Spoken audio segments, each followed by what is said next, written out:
नमस्ते विद्यार्थियों।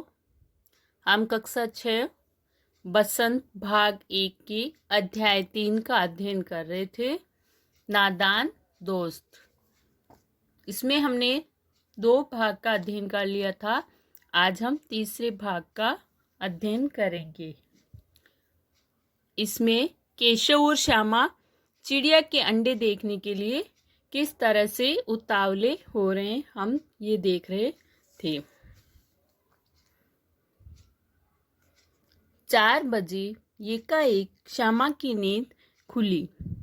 मतलब हमने पढ़ लिया था कि उनकी माँ ने देख लिया था बच्चों को, तो डांट कर कमरे में बंद कर दिया और उनको पंखा झूलने लगी और 2 बजे के लगभग उनको नींद आ गई थी। अब 4 बजे श्यामा की नींद खुली है, किवाड़ खुले हुए थे। वह दौड़ी हुई कार्निश के पास आई और ऊपर की तरफ ताकने लगी। टोकरी का पता न था। संयोग से उसकी नजर नीचे गई और वह उल्टे पांव दौड़ती हुई कमरे में जाकर जोर से बोली, भैया अंडे तो नीचे पड़े हैं, बच्चे उड़ गए। मतलब वो जाके देखती है तो टोकरी है वहां नहीं थी, तो उसकी नजर नीचे पड़ी तो उसने देखा कि वहां नीचे अंडे पड़े हुए थे। तो उसने जल्दी से अपने भैया को बोला कि भैया अंडे नीचे पड़े हैं और बच्चे उड़ गए हैं। केशव घबराकर उठा और दौड़ा हुआ बाहर आया तो देखता है कि तीनों अंडे नीचे टूटे हुए पड़े हैं। उनमें कोई चूने की सी चीज बाहर निकल आई है। पानी की प्याली भी एक तरफ टूटी हुई पड़ी है। मतलब वो अंडे टूटे हुए पड़े हैं, पानी की प्याली है वो भी एक तरफ टूटी हुई पड़ी है। उसके चेहरे का रंग उड़ गया। सहमी हुई आंखों से जमीन की तरफ देखने लगा। मतलब वो एकदम से जमीन की तरफ देखने लगा। श्यामा ने पूछा, बच्चे कहाँ उड़ गए भैया? केशव ने करुण स्वर में कहा, अंडे तो फूट गए। मतलब उसकी बहन ने पूछा कि बच्चे कहाँ कहाँ उड़ गए भैया? तो उसके भैया ने कहा है कि अंडे तो फूट गए। तो श्यामा कहती है, और बच्चे कहाँ गए? केशव कहता है, तेरे सर में। मतलब उसको गुस्सा आया है। देखती नहीं है अंडों में से उजला उजला पानी निकल आया है, वही तो 2-4 दिन में बच्चे बन जाते। माँ ने सोटी हाथ में लिए हुए पूछा, तुम दोनों वहां धूप में क्या कर रहे हो? मतलब उनकी माँ को पता चल गया, तो वो हाथ में सोटी, मतलब जो कपड़े धोने वाली डंडी है, वो लेकर कहती है, तुम धूप में क्या कर रहे हो?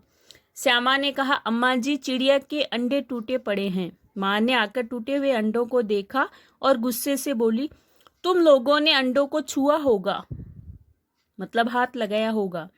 अब तो श्यामा को भैया पर जरा भी तरस नहीं आया। उसी ने शायद अंडों को इस तरह रख दिया कि वह नीचे गिर पड़ी।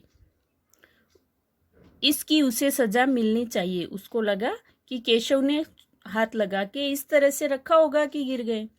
बोली, इन्होंने अंडों को छेड़ा था अम्मा जी। माँ ने केशव से पूछा, क्यों रे? केशव भीगी बिल्ली बना खड़ा था, मतलब डर के मारे कुछ नहीं बोल रहा था। माँ ने कहा, तू वहां पहुंचा कैसे? श्यामा बोलती है, चौकी पर स्टूल रखकर चढ़े अम्मा जी। केशव कहता है, तू स्टूल थामे नहीं खड़ी थी? तो श्यामा कहती, तुम्ही ने तो कहा था कि आपने ही तो कहा था स्टूल पकड़ने के लिए। तो माँ कहती है, तू इतना बड़ा हुआ, तुझे अभी इतना भी नहीं मालूम कि छूने से चिड़िया के अंडे गंदे हो जाते हैं, चिड़िया फिर उन्हें सेती नहीं है। श्यामा ने डरते डरते पूछा, तो क्या चिड़िया ने अंडे गिरा दिए अम्मा जी? माँ कहती, और क्या करती? केशव के सिर इसका पाप पड़ेगा, मतलब इसका पाप लगेगा केशव को, इसने हाथ लगाया इसलिए चिड़िया ने अंडों को सेया नहीं और नीचे गिरा दिया। हाय हाय, 3 जाने ले ली दुष्ट ने। केशव रोनी सूरत बनाकर बोला, मैंने तो सिर्फ अंडों को गद्दी पर रखा था अम्मा जी। मतलब मैंने तो सिर्फ गिद्दी पे जो कपड़ा बिछाया था उसी के ऊपर रखा था। माँ को हंसी आ गई, मगर केशव को कई दिनों तक अपनी गलती पर अफसोस होता रहा। अंडों की हिफाजत करने के जोग में उसने उसका सत्यानाश कर डाला। मतलब उनकी सुरक्षा करना चाह रहा था, लेकिन सर्वनाश हो गया। इसे याद कर वह कभी कभी रो पड़ता था। दोनों चिड़िया वहां फिर न दिखाई दी। मतलब उसके बाद में दोनों चिड़ियाएं कभी नहीं आई। तो ये प्रेमचंद जी की कहानी है, बहुत ही अच्छी है। तो इससे हमें क्या सीख मिलती है कि जो भी जानवर वगैरह होते हैं उनके अंडों को नहीं छूना चाहिए। तो ये वापस पढ़ना और याद करना। धन्यवाद।